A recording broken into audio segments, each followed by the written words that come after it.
Welcome to the How Soccer Explains Leadership podcast, where we explore leadership principles through the lens of the beautiful game. Here are your hosts, Phil Dark and Ryan North.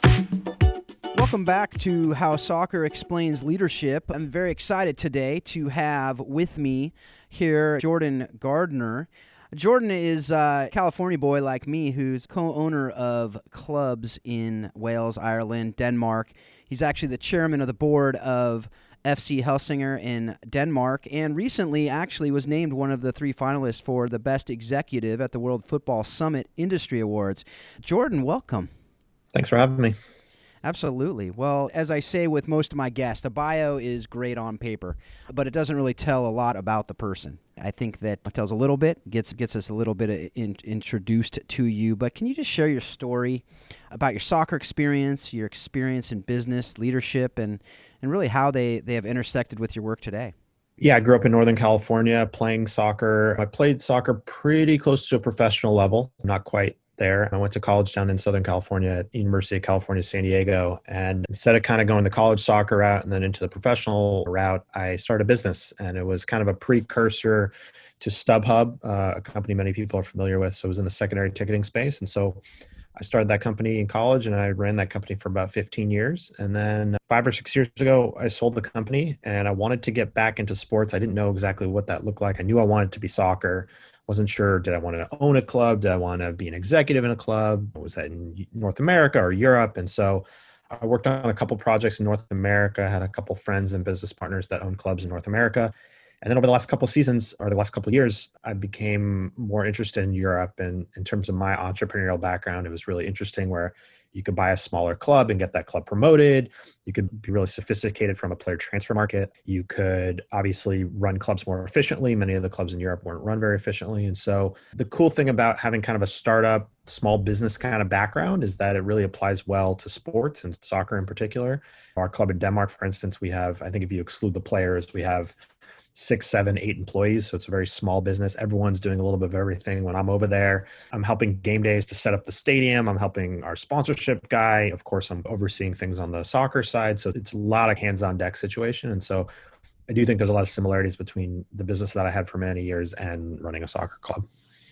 It makes me laugh, as you said, you're wearing a lot of hats there because it reminds me of running a nonprofit. You know, you have a title, but it's really just a title in name only. You're also doing a lot of other stuff, and obviously what that title says too. But a lot of what we want to do on this show is really help people understand how what you've learned from the game is actually applicable to what you're doing in the business world too. And some of those lessons that you may have learned from when you were playing soccer when you were younger. But what have you learned from the game of soccer that has informed your entrepreneurial journey that you're using now in your professional life as the business side of the game?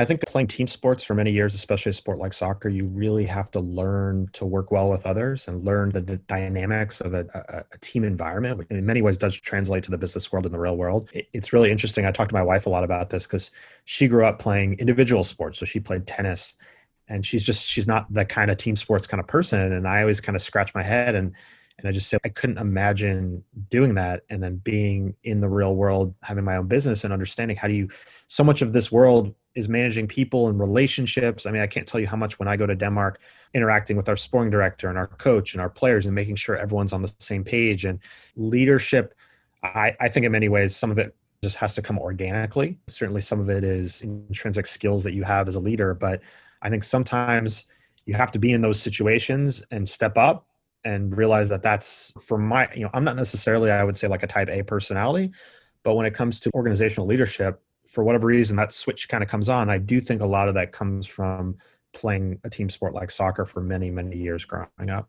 And that it's something, that teamwork, that part of being, as you said, when you're playing individual sports, some people say, well, tennis is also a team sport because you have players on your team, but it's different when you have an interdependency with your team where you are actually, what you do impacts others and what they do impacts you, and you have to be working together and you have to figure out what it is that you can get on that same page. And I think that really does have a lot to do with running a business and running, in this case, a soccer club. And right now you are the chairman of the board of FC Helsingor over in Denmark. And one of the cool things things about Helsingor that I've learned in researching this. That's where the Hamlet Castle is, so that's kind of a cool thing. If you're a Shakespeare fan, if you're not, then that meant nothing to you. But why is it so important for a football club to have a healthy board and healthy relationships really between the boards, executives, owners, managers?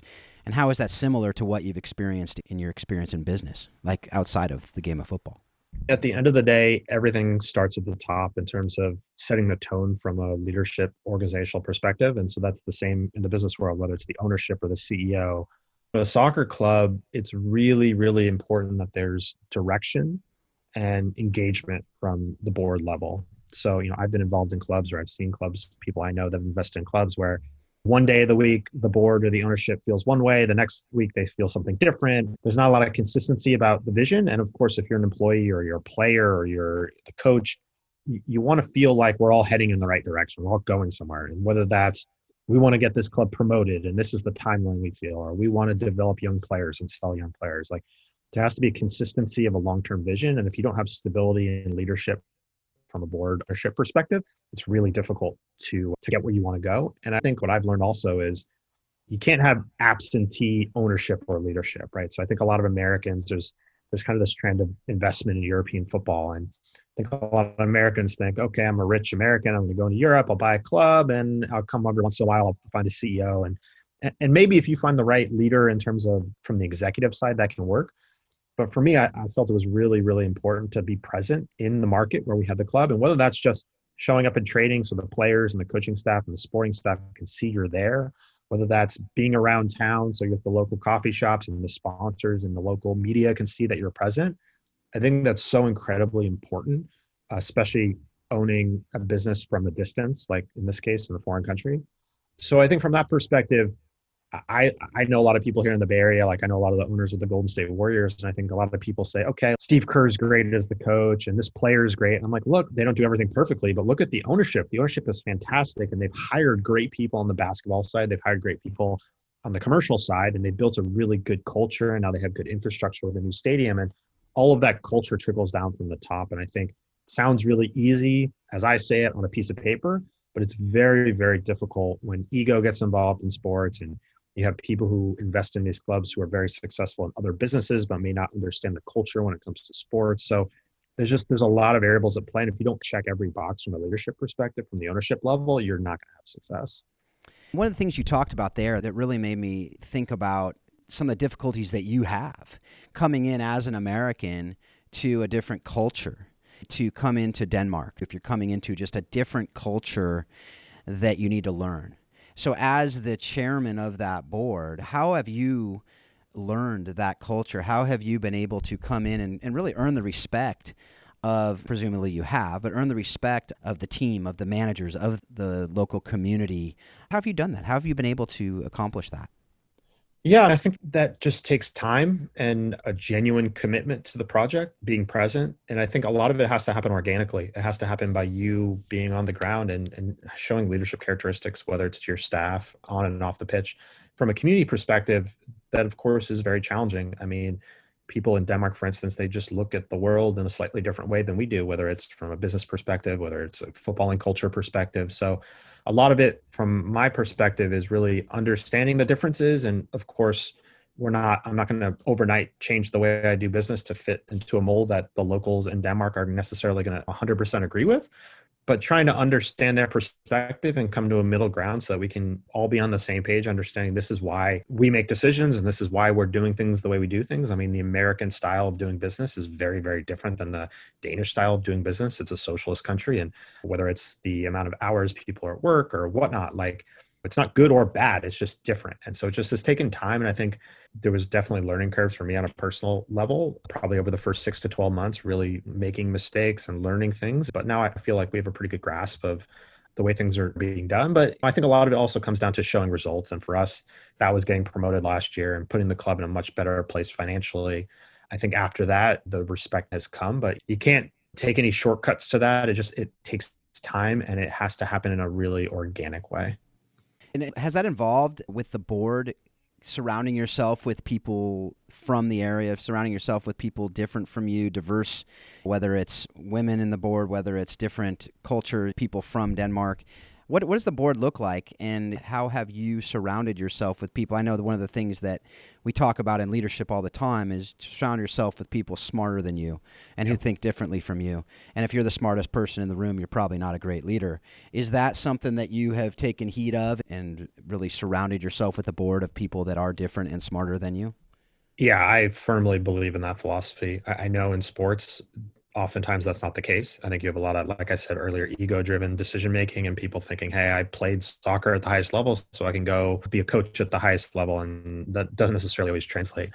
Yeah, for me, we have a very diverse board and ownership group. We have a lot of people who've invested in other sports clubs, whether it's the Golden State Warriors or Major League Soccer. We have executives who've been very, very successful in various areas, mostly in sports, so that if I have a question about the way we're pricing our tickets at our new stadium, I can lean on one of my good friends who is on our ownership group who works in that space and can really help me get up to speed in terms of where we're at in that area of the organization. So from one hand, absolutely from a board ownership level, but also from a management day-to-day execution standpoint, I brought in an American CEO, a guy named Jim Kirks, who's worked for me for quite some time on various projects. And he's done a really good job. We're really philosophically aligned in terms of the way we look at running these organizations. And there was definitely for him as well a learning curve at first, but he's done a really good job of integrating himself locally. He's learned a good amount of Danish. The language is a big barrier for us sometimes. So I think we have people in different parts of the organization that add value in different ways, and you don't necessarily always see that in sporting organizations. And one of the things that I learned about you that I gained a lot of respect with you was the fact that you didn't just jump into, hey, I'm going to go buy a club in Denmark. You actually went and bought an ownership stake in a couple other clubs to say, hey, what can I learn from these people? And I think that's another thing from soccer that I've learned is really just, again, get those mentors, get those coaches, get those other people you can learn from about how to be a better player. And really, that's what I saw you have done. Can you talk a little bit about that and how you did not just jump right in the deep end, but to kind of dip your toe in and really learn what it is to own and how you were able to learn those things from these other clubs?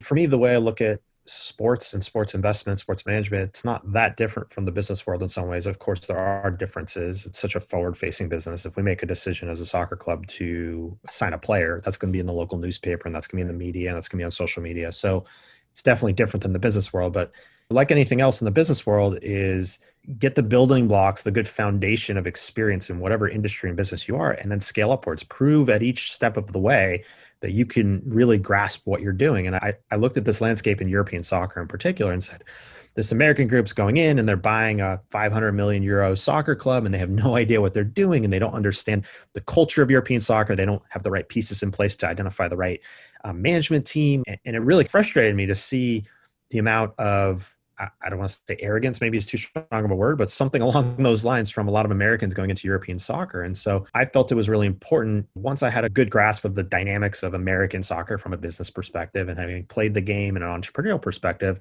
I felt like I had a pretty good grasp of it. But I felt like it was really important rather than go in and put a group together and buy a big club, be very, very smart and strategic about it. So leveraging my connections and my networks, I was fortunate to have the opportunity to make some small strategic minority investments, one in Ireland, one in the UK, and spent a lot of time on the ground over there. Swansea City, I was over there for 8 or 9 games. This was 2 seasons ago. The club in Ireland, I've been over for a couple games, and just being very open-minded and being able to get the access as being a very small part of the ownership group, but being able to speak to other owners who are also investors in other clubs, speaking to commercial officers at those clubs, speaking to sporting directors, and just really soaking up a lot of the information and a lot of the learning curve and saying, okay, cool. One of those clubs is doing things really well, and I would very much replicate that. And maybe they're doing something over here not so well. And of course, not all things are necessarily applicable to a smaller club, but once I got to the point that I felt like the experience level was there to go buy a controlling interest of a club, which was Denmark, I felt, okay, cool. A really good grasp of the things I would do and I wouldn't do. And for us being a year and a half in Denmark, now we're at the point now where we feel really good about the management of a club, a majority stake in a club. Now we can say, okay, cool. Now we can start talking about a team in Spain or France or Italy. Now we can start talking about a 50 or 100 million euro club, because everything we go through on a daily basis in Denmark, it's no different than what Arsenal or Chelsea are going through. It's just slightly different zeros at the end of the P&L, right? If we can identify a player on a free transfer and sell him for €500,000, we feel confident that I can identify that player at Arsenal and go buy him for 5 million and sell him for 25, right? So that's the idea behind it. And it goes for both on and off the field. And it certainly goes for beyond just selling players and the football industry, just running a business in a foreign country, running a business in a Western European country. That has been just a massive learning curve for us. And now I feel like I have the recipe and the ingredients to be successful moving forward. Not that we haven't been successful in Denmark, which we have, but it certainly took a period of time to get to that point. And there's something else that makes me think about it. It's just really, as you've talked about, you've learned a lot about what it is to be successful, what it is, as you said, the organic relationships that you've been able to make and that you have to make and that you're learning the culture and all that. But with all of that you've studied, with all of that you've researched, and with all of that you've experienced, what are some of the keys to that success of a club, whether it's culture, whether it's just the success measures, things like that? How do you measure success in the clubs? And then what are the keys to reaching that success? Culture to me is the most important thing by and far and away when it comes to sports. I knew that going in, but when we bought this club in Denmark, it had been relegated. Basically, it was on the verge of getting relegated twice in 2 seasons, which again, from an American perspective, it might be a little bit difficult to wrap people's head around what that's like. But the culture at this organization was toxic. And I cannot stress that enough. Players didn't want to be there. Fans didn't want to go to the games. It was just infighting between the staff, and the coach was absent in terms of leadership. And you could tell, you say, okay, I can see why this club is not having success on the pitch. They might have good players that should be winning games, but you're seeing absolutely no culture whatsoever. And so for me, the keys to success were 100%. The organization had to go through an entire culture change. And in many ways, that just required bringing in new people. I mean, you're not going to convince that young player who's a prima donna to all of a sudden work his ass off, right? Like, it's just not going to happen overnight. So we brought in a new coach, we brought in a new sporting director, we brought in about 80% new players into the roster. We started instilling new pillars from an organizational perspective. We wanted to make sure we had players who wanted to be there, players who were hungry, players who were really passionate about the club. And that was something that took time as well. It didn't happen overnight. It probably took 6 to 12 months for that culture shift to start to happen. And you could see the dip going down in the lower division, and we started to win a lot more games, and the players in the organization built a lot of confidence. For me, I give a ton of credit to our coach, a guy named Morten Eskesen, who's a Danish coach, and he's a former footballer, and he has a very strong background in sports, but he also has a strong background in the business world. He had a career in human resources. He's very, very good at interpersonal skills and leadership. And so I give him a ton of credit for building a lot of the culture in the locker room and at the club. And I think that was a really good decision. In soccer, you get a lot of this, well, we're going to bring on a recycled coach and coach who's played the game. And of course, knowing the game, playing the game, the tactical awareness of the game is very important. But for me, leadership is so much more important. He instilled a leadership in the locker room that was really important. And from our perspective, the same thing happened off the pitch. And that was making sure people that were in our office and our commercial side were bought into our long-term project, and people that were not really heading in the same direction from us, we moved on from them and brought in new people. And so beyond that, in terms of what are our KPIs for success, we set very specific goals. Last season, that was getting us promoted from the second division, which we hit.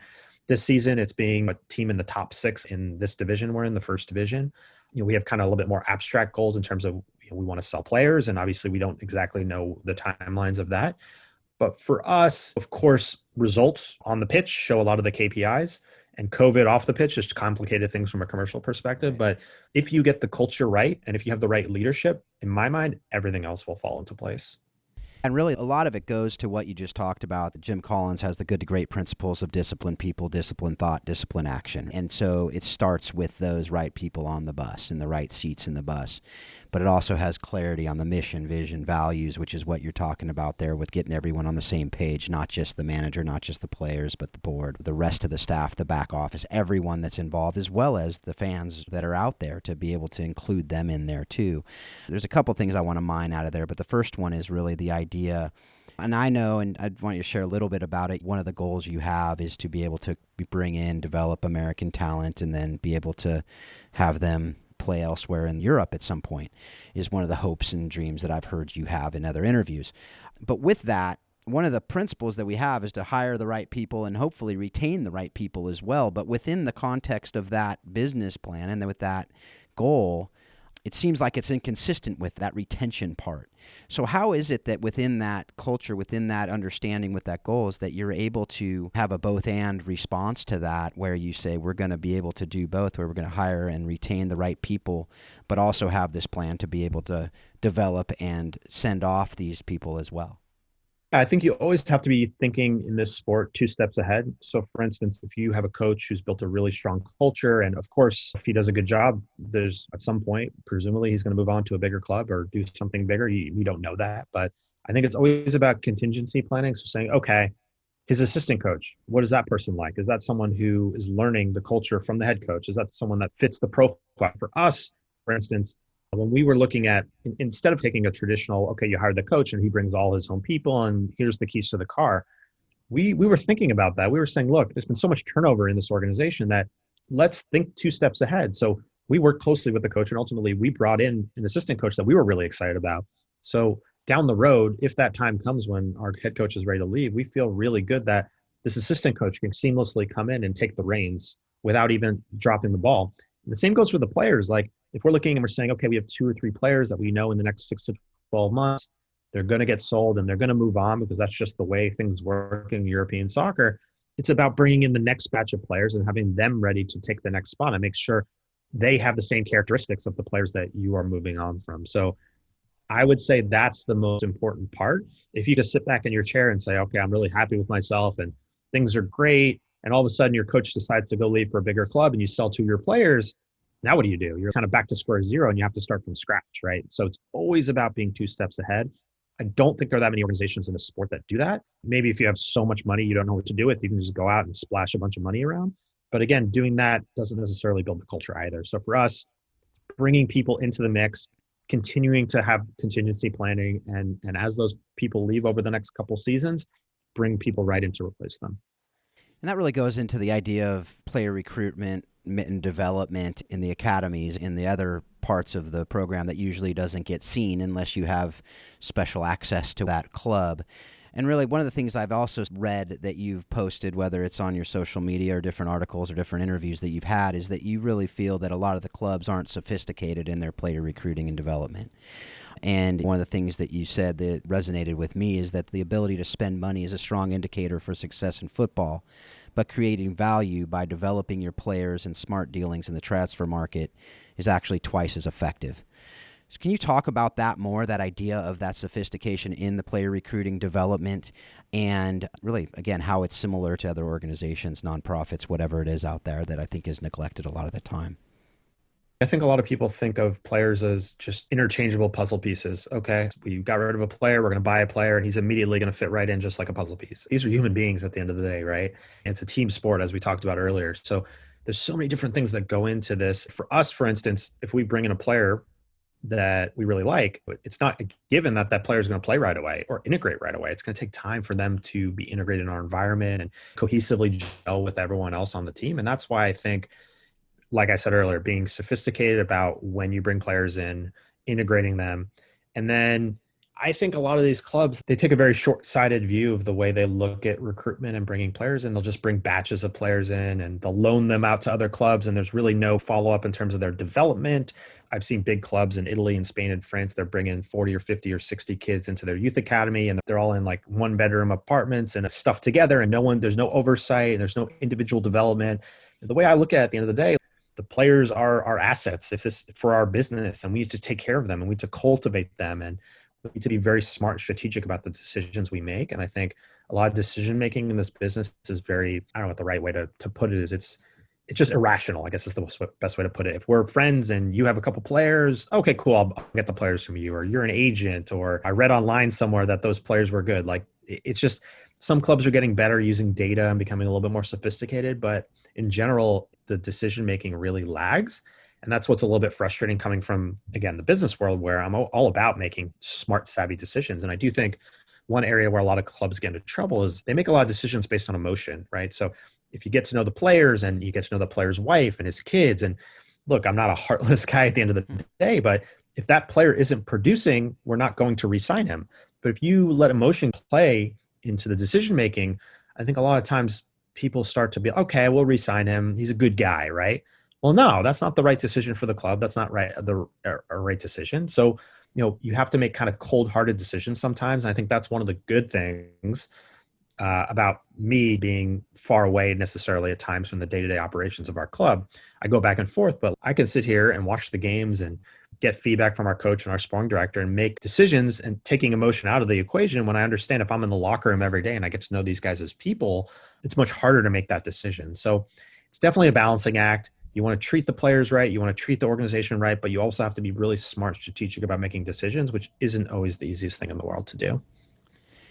Yeah, it's so good. It reminds me, I talk a lot about that. I used to have a community in Honduras that I ran from Northern California, and I talk to people about that all the time, that there is a tremendous value of being on the ground in the weeds, in the trees, but there's also tremendous value in being at that forest view of the 30,000-foot view to be able to see and to have both that are working together. And that's what you talked about earlier, to have that healthy culture, that healthy relationships with the forest and the trees is critical. And really that idea of that both and that you talked about. And as you said, it's not heartless. It's a business. On one hand, it's a business. But you also said earlier that you absolutely have to have the organic relationships, that the culture is critical, and a healthy culture is not one where people feel like they're always on the chopping block. So it is that balance, right? And you see this also with these teams where the people that don't really understand the game and understand how the culture is part of it and talent is part of it, but talent doesn't necessarily always fit in a certain culture. And you could name a million players, but the one that pops into my head is Paul Pogba, right? Alex Ferguson said, you're not part of this team for whatever reason. They bring him back in, and it seems like a constant conversation of, is he the right fit for this?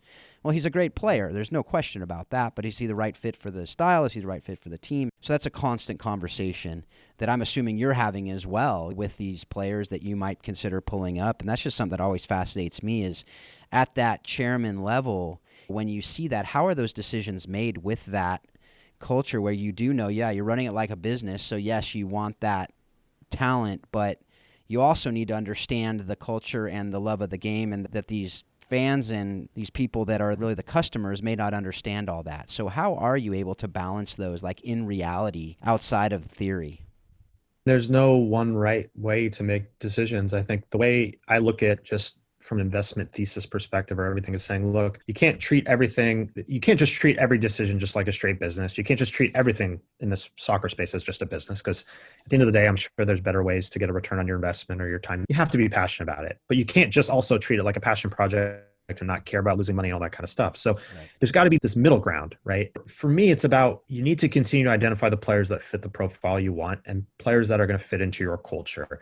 And if those players fit into your culture, and ultimately, whether it's they get too old or they're not producing on the pitch, it's a much easier decision to make to say, look, everything's worked out really well. It's not good enough. You're not good enough for this level. It's not good enough.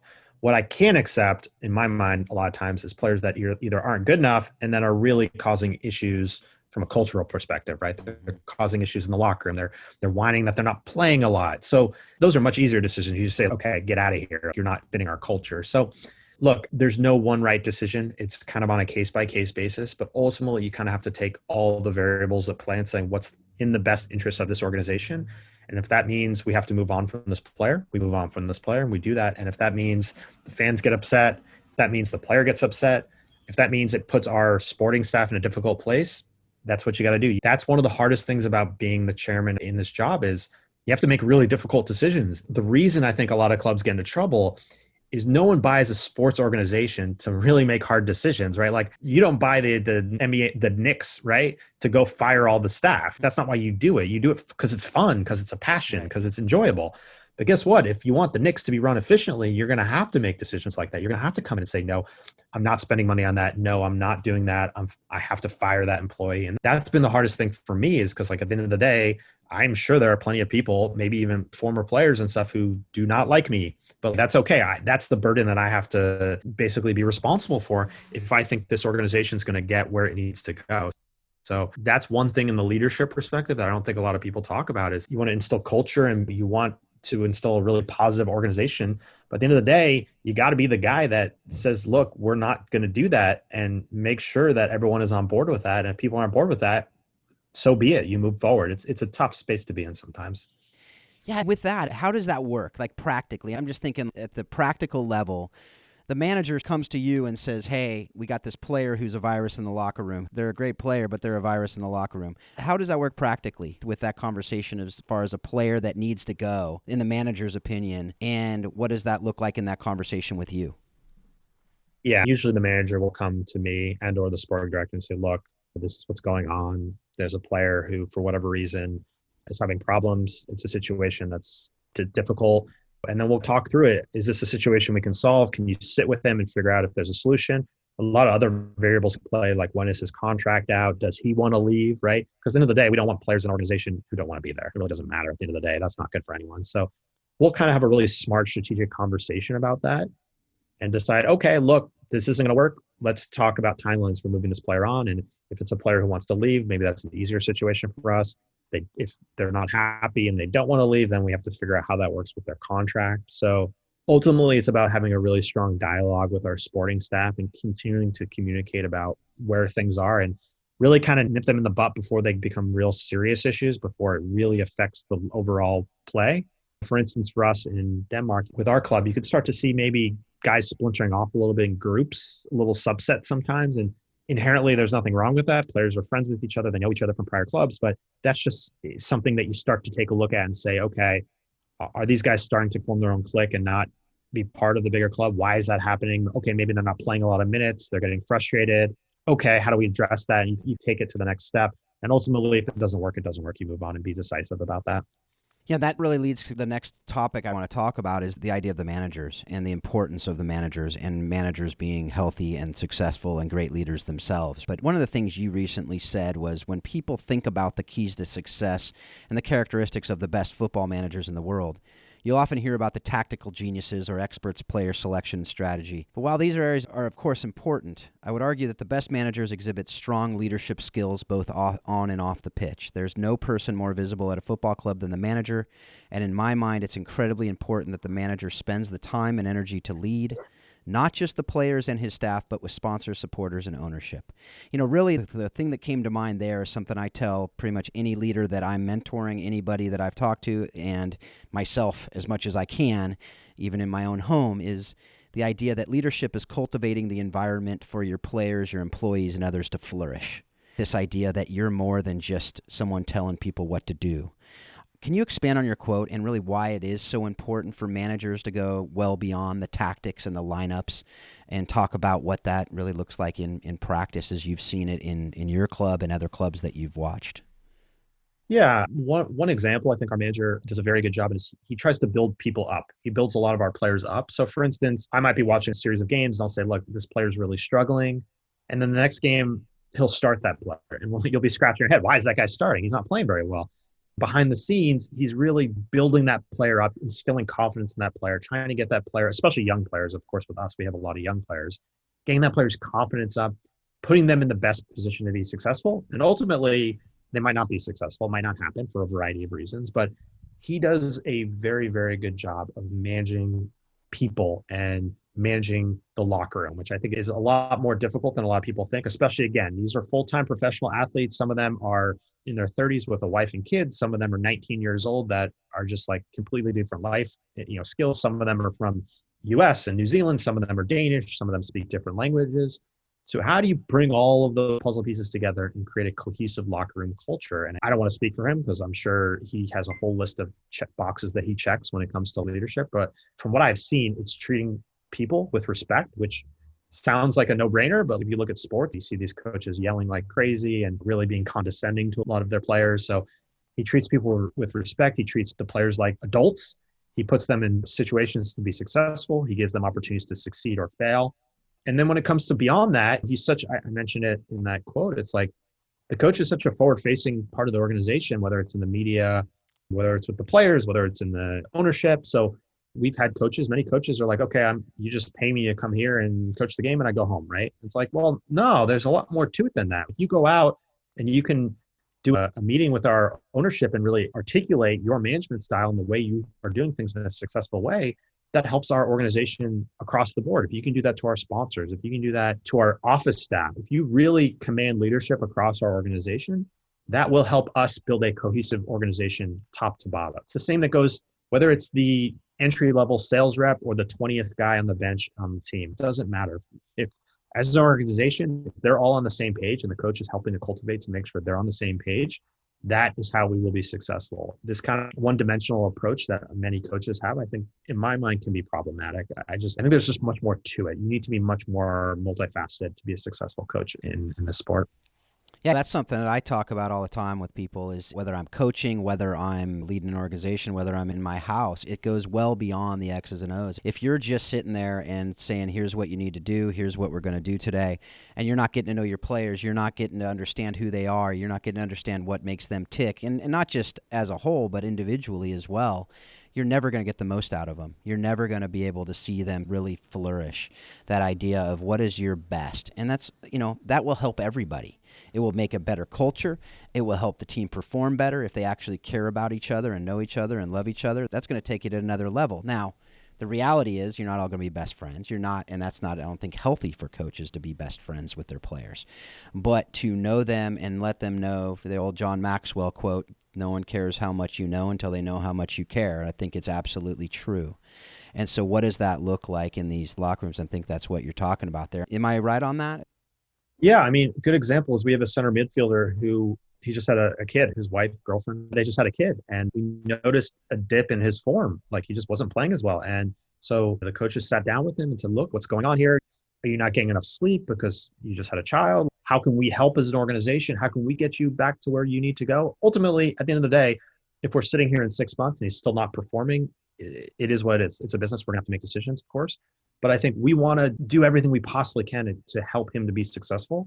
And the coach is definitely a huge part of that. I think there are a lot of organizations that would say, I don't care why you're not performing. You're not performing. So put up or shut up, right? Of course, it's a balance.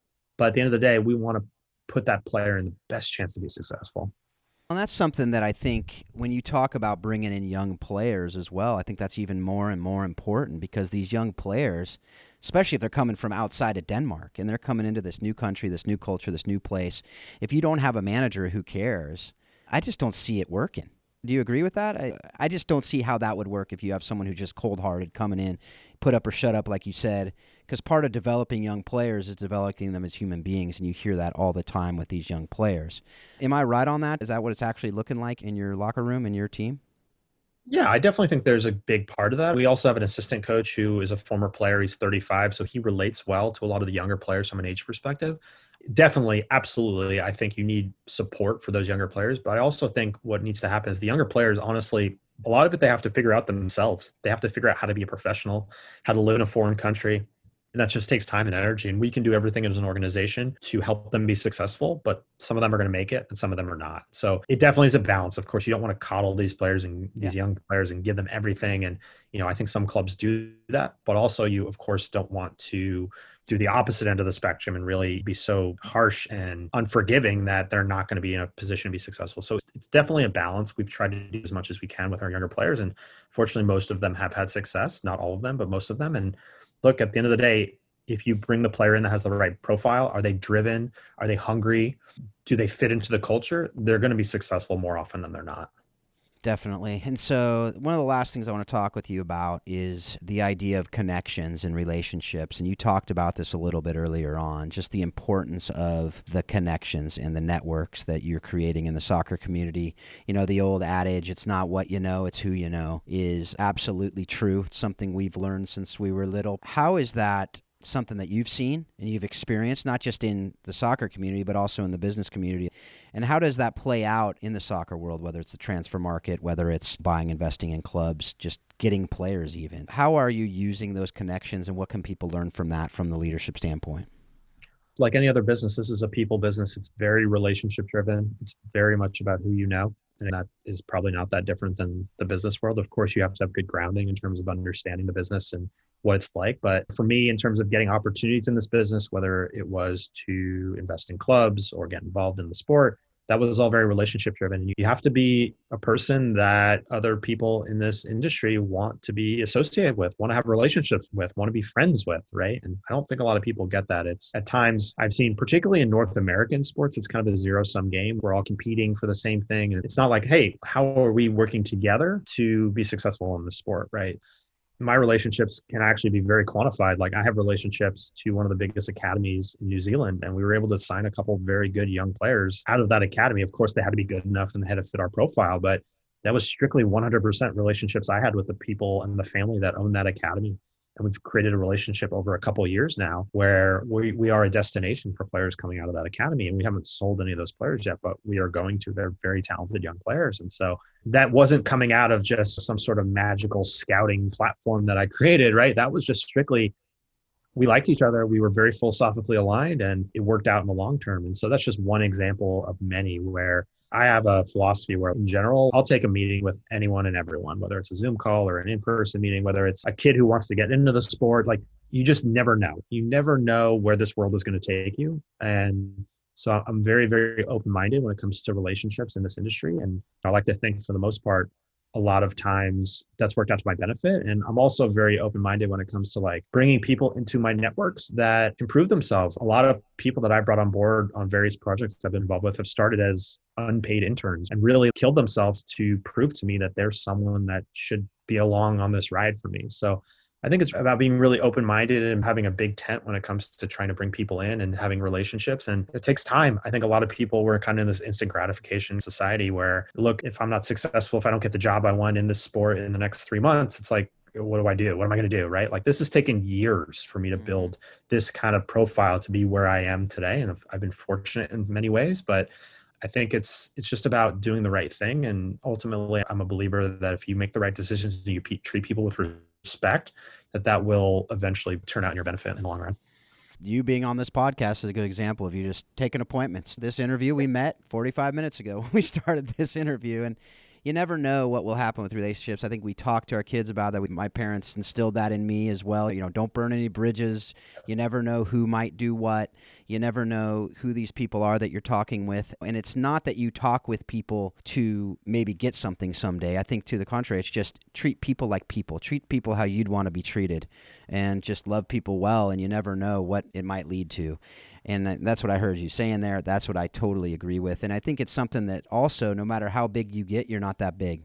Yep. Is to remember that as well. Is people could call you all kinds of good names and things that are great, but at the end of the day, you're a human and they're a human, and let's see how we can work together to make this world a better place. And not like world peace on the Miss America pageant, but it really is a place of, hey, how can we work together to help things be better? That's something I just have really appreciated about hearing you and your different interviews, and just how that is something that hearing you say it there, it's not just something that I feel like you're saying a platitude that's supposed to work. It's something that you've done, and it's why you are where you are today. So I appreciate that. So keep that up. On that, it's actually a little different thing. I'm just curious. This is just Phil Dark wondering something. How do you think the players are doing with playing without fans? I know it's wearing everyone down right now, doing on Zoom meetings, whether trainings. You're doing a conference tomorrow where you're talking to a camera, concerts without fans. You know, I've seen concerts on Zoom. It's just not the same thing. And I feel like I'm watching these players. I watch a Man U game, and you see in the Stretford end, you see football is nothing without fans. Big, huge letters as they're playing. I got to imagine that's wearing on the players. But are you seeing that from your standpoint? Yeah, I mean, we're fortunate in Denmark where they've enabled 500 spectators to be at the games, which is not a whole lot, but it's better than nothing, obviously. But yeah, you're seeing a massive lack of environment. I think what you're really seeing is, let's say we're at home and we go down a goal. That's where you'd really need the crowd and that electricity to kind of pick the players back up and build that momentum back up. And you're just not seeing that right now. It's really kind of a dead environment. So I think it's been very, very difficult for everyone, including the players, to build. They're used to feeding off that energy of the home environment, even the road environment, feeding off the energy of road fans yelling at them and that kind of stuff. Look, I think it's the world we live in right now. I think it is what it is at this point. Hopefully at some point in 2021, things start to return back to normal. But I think it is very difficult. I concur. I don't really have much more to add than that. I think it is challenging. Do you think there's going to be long-term repercussions for the game from a game standpoint, or the financial standpoint, or the ability for smaller clubs, things like that? You're hearing talks, all kinds of European Super League, all these different things. Do you see any of those things happening, whether it's because of this or just where there are long-term repercussions? I think it just depends on how long this goes for. I think what's happening right now, at least in European football, is that once this came up last summer, it was kind of like all hands on deck. from a financial perspective, and we're just going to get through this. And then there's this kind of, everyone just sat back and thought, okay, cool. By the fall, this will be over and we'll have fans back. Or there wasn't a whole lot of expectation that this was going to resurface or this was going to be a long-term issue. So now you're seeing a lot of clubs getting into trouble. They're at the point where they haven't budgeted for this few fans at games. They haven't expected this. And so I think it depends. If we're sitting here in March and April and it's starting to get better and there's light at the end of the tunnel, I don't think there'll be very many long-term repercussions. But if this goes well into 2021, I do think you'll start to see a lot more clubs go bankrupt, a lot more challenges from that perspective.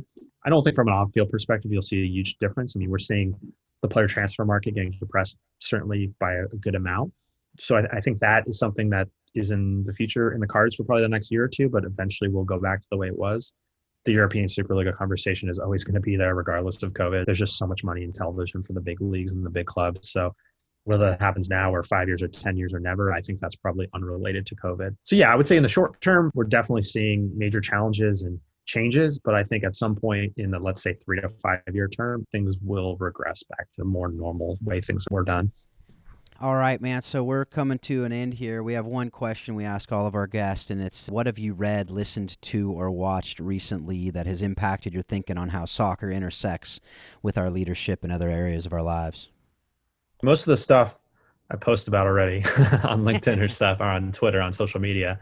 Like I said earlier, I think my example with a lot of the stuff coming out of the Golden State Warriors is probably the biggest example that I could use over the last year and a half, is the way they look at leadership, organizational leadership. I just read something today how their ownership is committed to investing a large sum of money to get fans into games safely, to have rapid testing at stadiums. They're, again, an organization that's thinking 3 steps ahead when it comes to the business of the sport.